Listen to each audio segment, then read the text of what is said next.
you are reflected in me and I in you. And the source of that, I believe, is a source that is divine. It is that source is the source of spirit. That source is the source of what we can call the sacred, and we could call it anything. And for folks who don't necessarily want to call it divine, that's fine too. But at the very least, I think, if we recognize that interconnectedness, that sense in which we meet at a certain place, and that meeting place is crucial for who we are, how we think, what we do, and that there is a lot at stake in that meeting, right? There's a lot at stake in that meeting. Coming to you live from my mind, a capsule of time inspired. So pretty. We taking off, so relax yourself, let your guard down, and take a deep breath. Don't touch my hair. Hey, welcome to We Gon Get Free. Today I have Halima and I have Nefertiti here. You guys can say a few words about yourself if you like. Hi. Thank you so much for having us, Francesca. I'm really happy to be here personally and excited to get into the conversation. Awesome. So, today we're going to talk a little bit about rituals and how they have been used to save us. And what I mean by save us is keep us full, help us do the work that we want to do in community, i.e. community collaborations, i.e. world building, i.e. aesthetics, and Black hair alchemy. So I'm really happy to have both of you here today. Nefertiti has been the person that has kept me employed for the last 3 years of this pandemic. And so it's really special to have her here today. And she is starting my locks. So this is great. Thank you so much for having me, Francesca. Thank you for being here. I consider it an honor to be here and be part of this holistic conversation. Thank you. All right. So I just have a light opening question. I guess it's not that light. I don't really do light. But I think kind of speaking to what Jacqui was saying, when did you begin? And when did you begin dressing yourself? And when did you begin making installations, Halima? Okay. I don't remember when I began dressing myself. That's funny. I definitely remember when I started doing my own hair, though. Okay. I was 8, and I asked my cousin, who had been like charged with cornrowing our hair all of our lives. I was like, "Can you teach me how to cornrow?" And so, because like my there was just some things I wanted to do. I was like, okay, how do I do this myself? And my mom let me, and so that was pretty like cool, like vote of confidence, and so I was 8. Okay. And it took me through high school and college. I always had money in my pocket because I was braiding people's hair, which was great. Wow, I had no idea you did hair. I love this. Oh, that's great. Yeah. Wow, I had no idea. Wow. Okay. Somehow I think doing hair is part of some kind of unspoken initiation into preteenhood, and then that carries us into Black womanhood. Getting to know ourselves through our hair. Yeah. I think that's so true. And I think that kind of highlights and speaks to what Black hair alchemy is. I think we kind of have learned and been passed, like that knowledge was passed down and we alchemized it, right? And so it, like you said, it is something that we do. I learned how to do my hair because my mom, she wasn't given that knowledge. It wasn't passed down to her to learn how to care for her hair. And so I had to like learn on my own. And I remember when I was younger, my dad actually did my hair, which I thought was it's something that I had to really think about, because so I grew up with both my parents in the house. But my dad definitely played the more like laid back role. And what I remember being younger is that I was definitely a daddy's girl. And the times that we spent together always felt more intimate, because I just naturally, I think, get along with my father, similar type of people. We're kind of in our head a lot. We're logical, and we just kind of, we made sense in that regard. And we were quiet. But he used to do my hair, and when he did my hair, he always did a great job. But my dad also had older sisters, and he's in a family of 8. And my mom is only child like me, so it makes sense that she wouldn't, know how to do that off rip. But that's how I got into hair. He used to do my hair, and then when I got a little older, I feel like middle school, I just started to like teach myself, because I was tired of being bounced around from shop chairs and like half my head being combed out.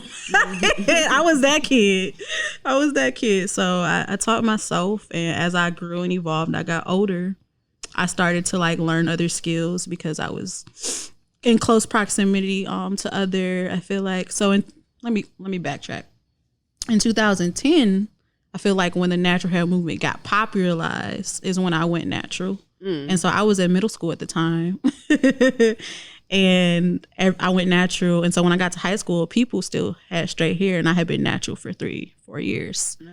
And so I kind of helped others get natural, and that's when I started doing others' hair. And so, yeah, that's kind of been my journey into hair. And so I think there's this intersection that happens between us creating things and doing things. And I think that intersection is rituals. And so I think what it looks like a lot of times is us having these consistent practices that help us keep moving forward. And so I feel like hair has been that thing that's helped us to move forward, no matter what you do in life or what you touch. And so, yeah. Yeah, and it's like such a great act of caring, because you're so like close with another person. Your energy is touching their, antennas. Like, that was great. That was feeling great. Thank you. No problem. I can keep going. Great. There's a communion. So there's a communion that happens naturally around here. And for the reason that you're talking about, Halima, we're over someone's most sensitive and most spiritual area of their head, which is the crown. So that's why it's also, in my opinion, it's very important for whoever is interacting with that sacred part of the head to understand that that is a sacred part of the head, right? Yeah. And that one should prepare to be in communion with that part of the head by doing certain things. So that's again, part of the initiation process for Black women as we do here. We are in communion with each other and in communion with the spirit source of that individual while we have our hands and our energy and all the auric field and everything in their hair. Yeah. And older women understood, listen, who's in your head? Be careful about who's in your head. Make sure they're clean. Yeah. Don't throw the hair on the ground. I mean, all these things came about because of the alchemy of hair that African American women, or women of color actually, understand about the head. Yeah. That was really powerful. Thank you. You're welcome. And so I think we all kind of been speaking to it, obviously, and kind of started with hair and that practice of communion. I really want to talk about how that has transited and moved out into our other practices within community. And so I think you both do a lot of community work and collaboration. And like, what does that look like, collaborating? Like, what are the practices that you try to bring into your work. You did something really beautiful recently, Halima, where I was at home chilling, and one of my good friends, Desmond, he actually shot the last episode, hit me up and was like, hey, I'm outside your apartment. We ain't seen each other in so long. Come say hi. And he was at this museum across the street, and he was like, come say hi. I walked over and I walked into a workshop that Halima was hosting. And I think the thing that I took away from that most is the thing that I take into all the projects I work on, and what are the practices of care when it comes to community collaboration? What does that look like? And so what Halima did, we was all in there, we were braiding hair. She had these stations set up, and we were braiding these really long braids. And what happened at the end of that workshop is now that those pieces we made together collaboratively are a part of an exhibit at the museum. And the thing I think what a lot of people appreciated when I talked to others that participated that day was that their names got to be a part of that installation. And I think that's a part of the community collaboration work of, practicing care when you're doing any type of collaborative community work. So can you speak to like where your mind was at when you were thinking about those things? Like, yes. Yeah, all of that. Okay, great. Okay. So I know that was great. like a lot. But. Thank you. And I'm so happy you like live here and came across the street. Right.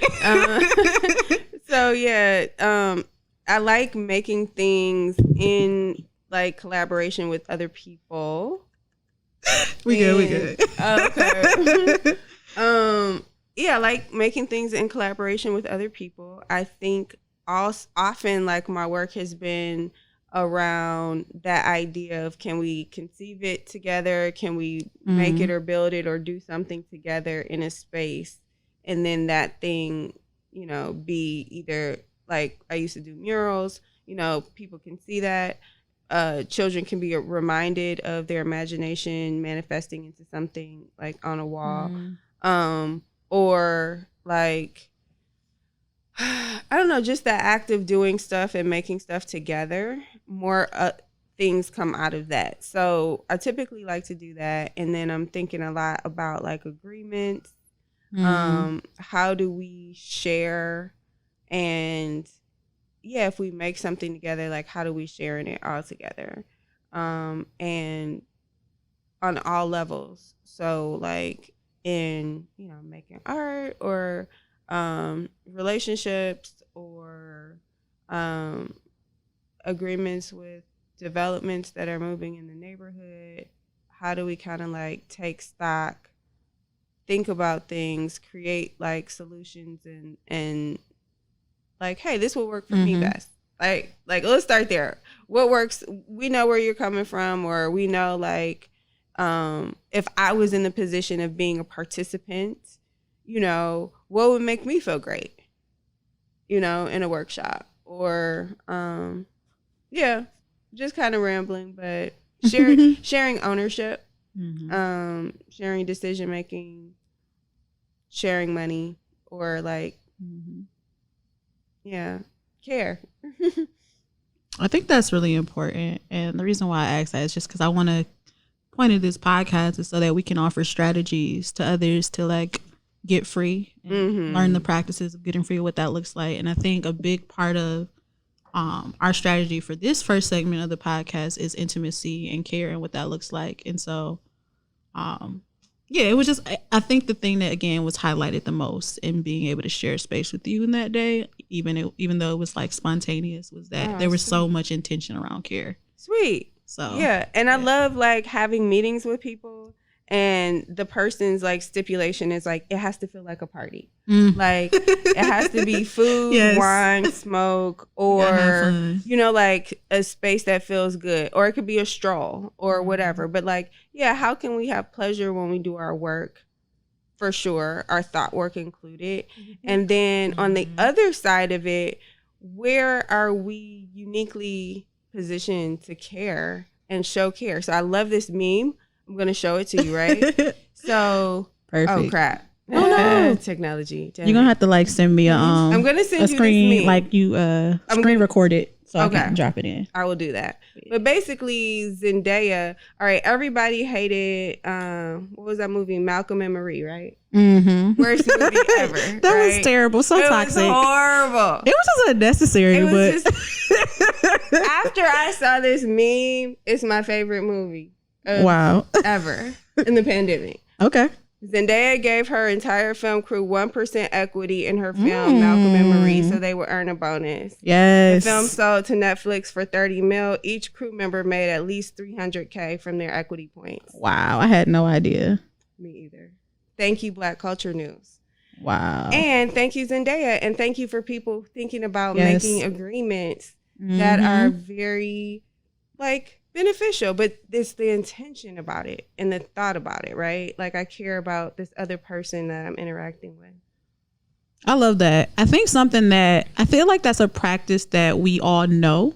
But I think a lot of times people don't know how to alchemize that happening, right? Because I think every time I do a project, I have never done a project and not wanted to pay people involved or not did my best to try to figure out how people were being, like you said, given something in return for sharing that space with us. But I think a lot of times what gets in the way of people doing that is them not really knowing what I'll rephrase. I think a lot of people don't know how to ask for help. Right. And I think that comes from them thinking that people don't want to help them. And so I think when we get more in spaces where we're comfortable, like just being ourselves, showing up, knowing that someone that's in space sharing with us cares about us, right? I think that's when you create those spaces where people can actually be in motion with that work. And so that's dope. I did not know that. That's so, that's so dope. Equity work is really important. Yeah. And I love like sharing, like, you know, with Free Market of Detroit, the swap. I love people sharing objects, but then the objects having more value because of either the person that they know they got it from and a story attached to it. So it's more valuable than if it were new, or people made it together. Like, you know, people are like, oh, I still got that t-shirt that I, you know, sewed a patch on with, you know, this other beautiful random person, and they're like, every time I see them, I'm like, hey, you know, it's like, how do we like have those continual practices that instill joy and community and reminders, right? Because TV and like radio gives us lots of reminders of other things. So I think building in like, oh, I'm in part of a trusting, loving community, and I'm reminded of that, you know, whenever I look at artwork in my house or whatever I'm wearing, or recipe sharing. I love supper clubs. Anybody out there? What it sounds like is, it sounds like you are aware, and many of us should be aware of the value and the frequency of items. It could be material, right? Well, we talked about material items right now. So you're talking about the importance of valuing experiences. There is an energetic frequency, okay, that goes along with anything that we do, anything that we touch, anything that we give, anything that we create. Okay, so that's is that what you're saying, kind of? So yeah, and it's a reminder, right, too, of like experiences that we've had, and like having these experiences of joy, being reminded we live in abundance, and like, oh man, I got so many people around here that, you know, I've got support, I've got people that I bounce ideas off of. I value, you know, the physical object being a reminder of that. I got you. You know, but the actual practice is coming together in those different ways, whether it's dropping on the porch or keeping your word. You know, having uncomfortable conversations with people is a way to show care. You know, I'm learning that. That's part of the I'm learning that too. That's uncomfortable conversations. Also, right? Yes. Yeah. There's value in all of it. Yeah. There's value in, and there's I think if we focus more on like what those uncomfortable conversations uplift in our relationships, then it will be a less scary practice for us. I think a lot of times we're afraid of what we're going to lose. Right. So we're not focusing on the positive aspects that are going to come out of that conversation, right? Right. We can, I guess if you want to go into therapy talk, we can kind of get into this cognitive dissonance where we're thinking about all the negative possible outcomes rather than thinking about the abundance, as you talked about, and like all the other possible outcomes that are not negative, right? Right. But I do think it's a really hard practice for folks to get into if they're not in a space where they can even be comfortable themselves. Okay. Right? So we're always like, I think I'm just dropping in. Now that I'm 40. I'm like, oh, I can be comfortable with myself now. Okay, great. But, you know, like, yeah, being comfortable with yourself, like, you know, I'm so happy to have like this lovely friend, mentor, coach in my head, Adrienne Marie Brown, to be like, radical honesty is what's needed. And how do you want to show up? Like, what kind of person are you to show up? And so I think also the pandemic has been really helpful in this, like, you know, oh yeah, I thought we were on the same page. No, we're opposite ends of the spectrum about how we think about this. What makes us both feel comfortable to be in a space together? What, you know, might this look like? And just having more and more conversations as opposed to thinking about like somebody is on, you know, opposing, right?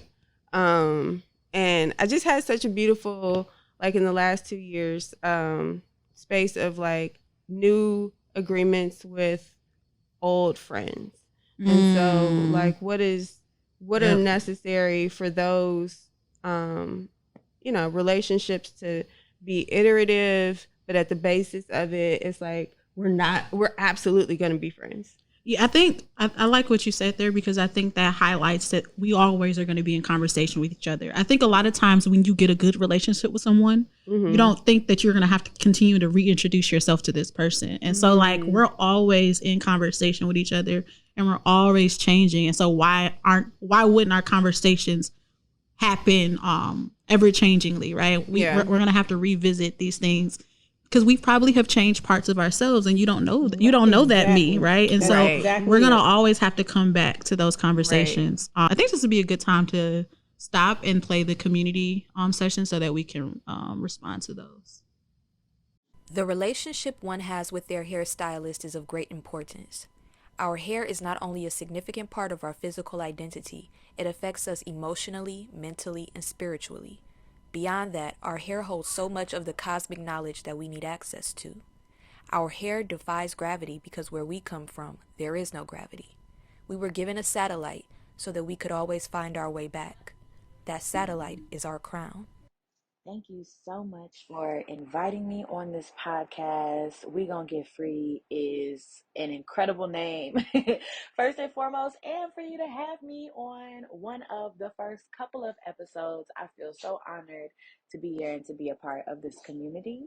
For me, rituals is a thing that is like giving back to your body. And when I read Adrienne Marie Brown's Pleasure Activism a few years ago, I was changed at the thought that pleasure is something that you can activate. You can actively seek it.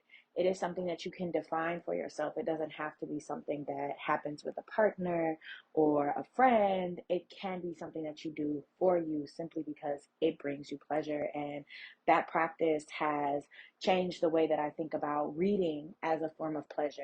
And I like to read every single day, even if it's just 5 to 10 minutes. I like to spend time thinking through different habits that I have and where I'm spending my money and what those things look like. I also love the way that as I build routine for myself that is centered in pleasure for myself, I feel happier about that routine and changing my mindset to think about, okay, even doing the dishes and doing my laundry is a way of paying myself forward, and giving back to myself because I like things clean.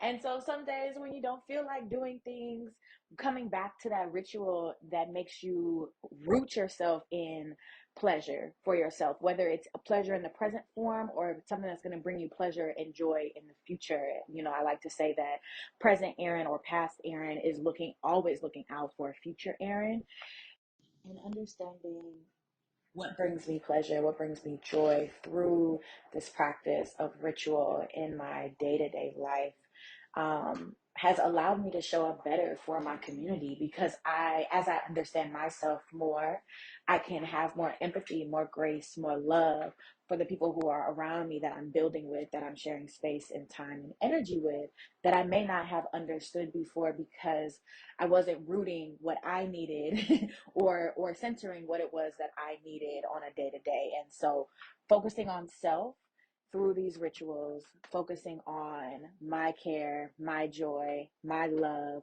allows me to really vibrate higher when I'm around other people and give in the ways that I like to give to my community. So my ritual practice allows me to show up better for those that I love.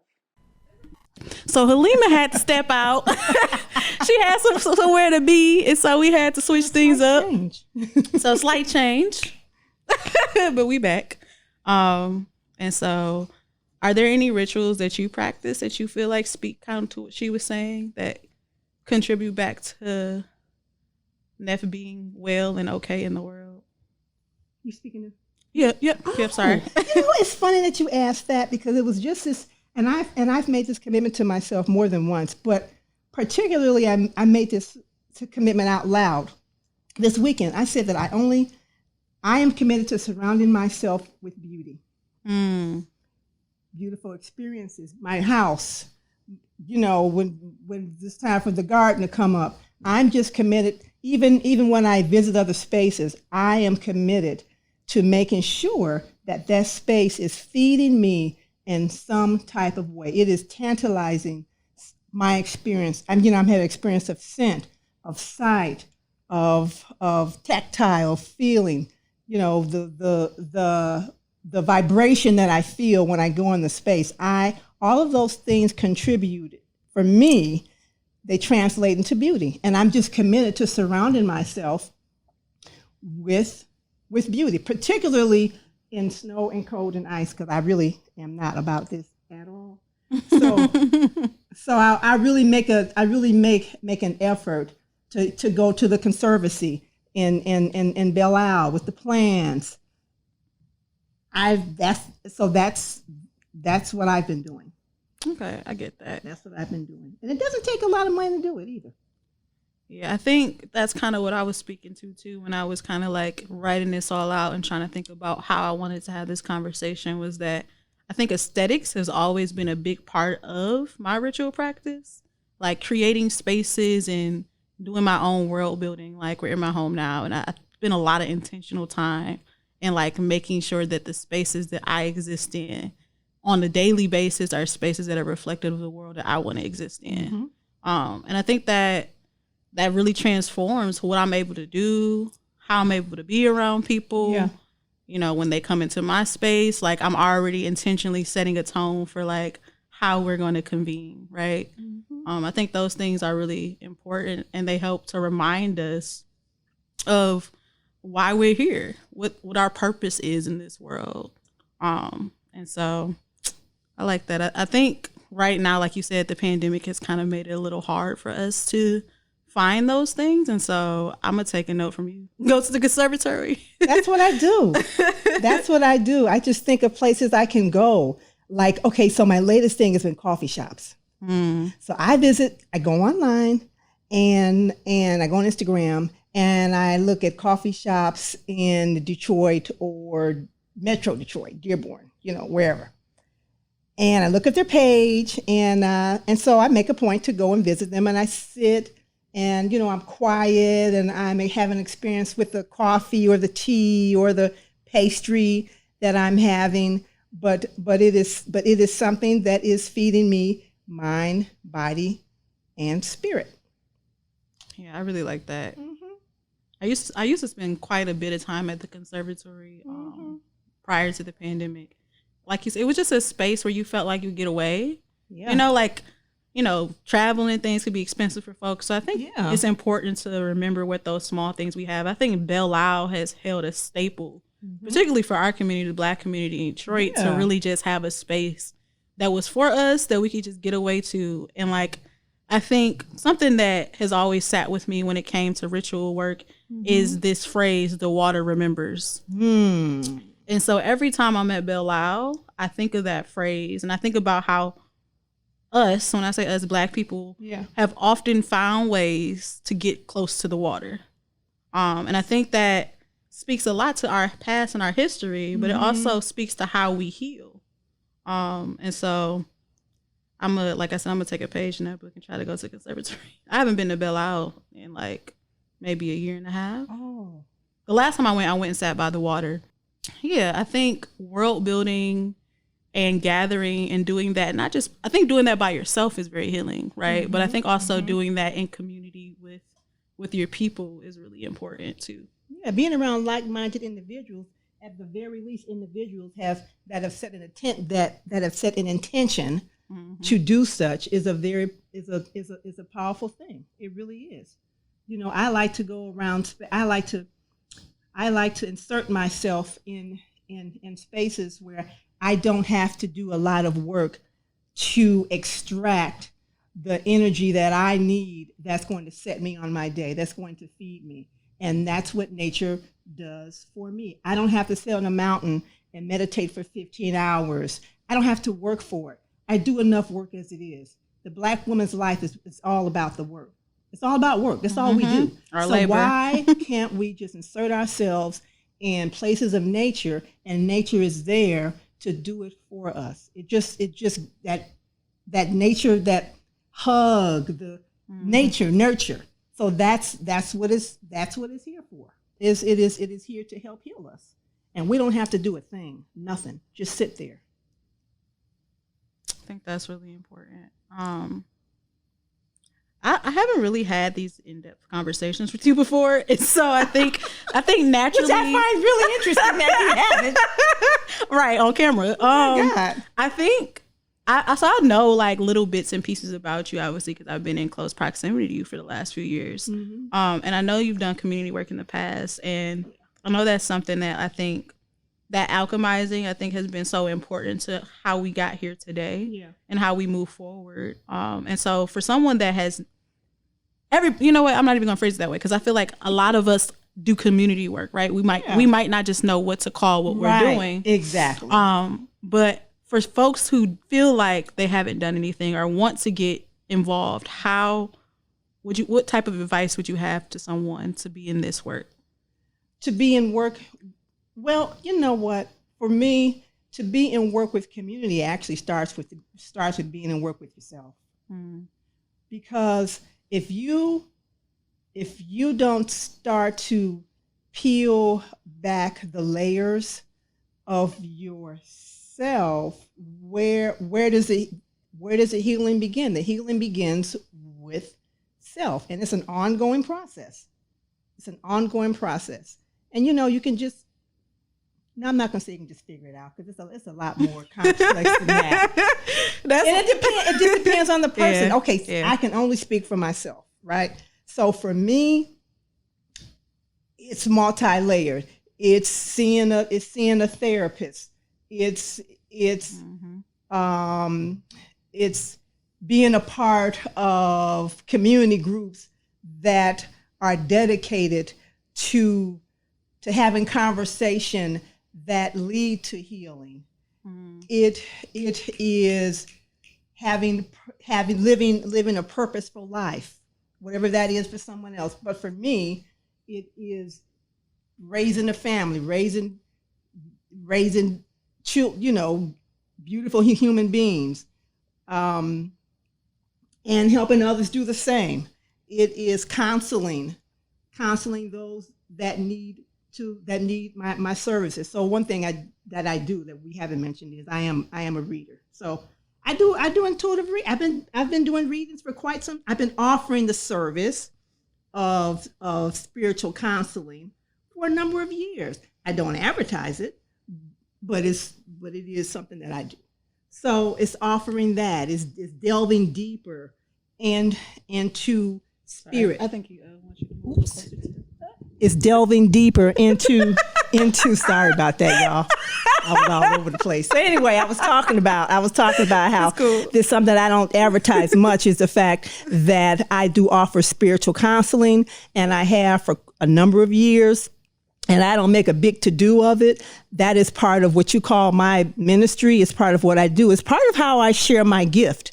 Because when I don't share my gift, I begin to get sick. I feel what they call a spiritual constipation. So I have to allow the energy to flow through me. And the way I do it for me is I offer counseling, spiritual counseling for individuals that ask, And so when I see how whatever advice Spirit is allowing me to share, when I see that moving through another person's life and helping them to make a shift in their life toward their purpose, toward their divinity, then that also, that's healing for me too.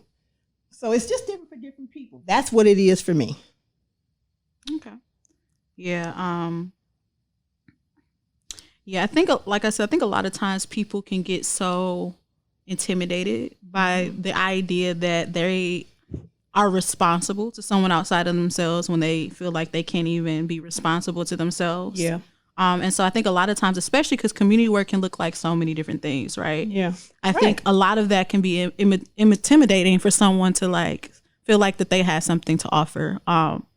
But as we said before, like I feel like there's a lot that you're already doing that you might not even think of as community work. I think just showing up, I think we've even said this so many times, showing up authentically and being able to be present in the spaces and intentional with the spaces that you're in, I think is a big part of what that community work looks like.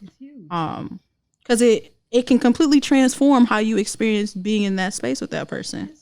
I guess we could wrap here. Is there anything else that you wanted to offer when it came to how you feel rituals how we use rituals to save us and what that looks like? I think we have to take responsibility for our own process, and if you need guidance in that, trust that you can actually ask for it.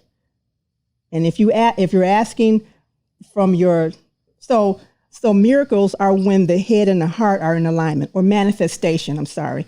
Manifestation is when the heart and the head are in alignment. And if you're asking from that particular place and surrendering, the teacher will show up.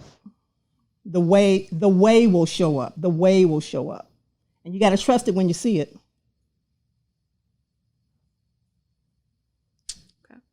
Okay. Well, alrighty. I appreciate you being in conversation with me. I appreciate you stepping in to do my hair and all of these things. It's all divine. It's all divine. It is. And I'm learning to trust that more. I can be we talked about intention earlier, and like I'm really big on like having intention behind the work I do. And so I can get so wrapped up in those like minute details. Yeah, sometimes. the minutia. Yeah, I can get wrapped up in that sometimes, and like nothing ever happens exactly as we foresee it to happen, right? Ever. And so I'm gonna take a lesson there to so pause. hard on yourself. Yeah. I'm gonna try. I guess I'll end here. I think a lot of the work that I have been able to do up until this point has happened because of my deep intention work and like my commitment to like really just be committed to the work, like on a very, very I guess in a very detailed way, but just in a very intentional way. And so I think sometimes when I feel like I'm not able to continue to do that, if it's paused by anything or any circumstance, then I'm afraid that like I'm not going to be able to continue to produce on the levels that I was before. But I have to remember that those things are alchemizing and changing in the moment for that very reason. Absolutely. So. You have to be fluid, just like the water. Cool. Be healing like the water. What's up, y'all? I'm Kweku Abimbola. I'm a poet and writer from Gambia originally, but now I live here in Detroit. I'm going to read a poem entitled Grandasa, and it's inspired by the countless memories I have from my childhood of my aunt doing my younger sister's hair. She was a hairstylist, and she stopped recently, but she would do my sister's hair obviously for free, and it was always my job to sort of burn the tips, kind of like early 2000s, maybe some Lauryn Hill styles, but whenever my aunt would do the hair, I couldn't braid obviously, so I would just burn the tips of the hair. And hair care became something that I associated with ritual. You know, being West African, I grew up with pretty strict gender roles, so I wasn't allowed to ever have my hair done. It was always very short, you know, just that one bald fade or that dark Caesar. So I always had this idea of longing to be able to participate in this ritual, to have someone do my hair. So it really wasn't until I left home that I was able to do that. So hair is something that has haunted me and something that I can't shake loose, especially as it relates to Black beauty and Black legacy as well. So those all kind of like inspired this poem entitled Grandasa. 1. Black is, Black as, Black am, Black we, Black day, Black be. Do you know where your hair begins? Your hair is first the remnant of war. War within, war without. Next is the chamber of rice, seeds, and cowrie. Then it is a courier's canvas. Then it belongs to your grandmother. Then on Sunday mornings it is elixired, seared, and seared again. Now it's a dance to feel the root again. And the dance to feel your hair's root is like the adwa. The adwa is a dance of two, and all the while you won't know who's leading whom, who's following whom, who's possessing whom. Yes, the dancers mangle and marvel each other louder than lodestars, louder than Black is, Black as, Black am, Black we, Black day, Black be. 2. You can tell the age of a comb the same as a human. Check to see how many teeth it's missing. May your hair charm the teeth of each comb it meets. May you collect the broken teeth of every comb your hair charms and fashion them into jewelry. First, make an anklet, with more make bracelets, then necklaces, and then your crown. Keep and grow these gems of your hair's hunger. Make note of each day your hair takes a new prisoner. Keep this record. You'll need it to recollect the time because Black hair is a measure of time. So each night keep this time. First, pour a healthy crest of Black castor oil. Let it bleed from the crease estuaries of your palms and pool viscous onto your crown. A crown seen ripe for scalping.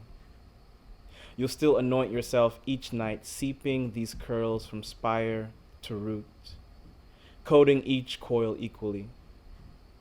Don't make of your hair a gentle shadow or provide less girth for the scalper. Keep its flourish. Yes, tonight wrap it again in secret silk. To silk its shore, to silk its keep, hidden wholly from the moon, hidden only from the moon.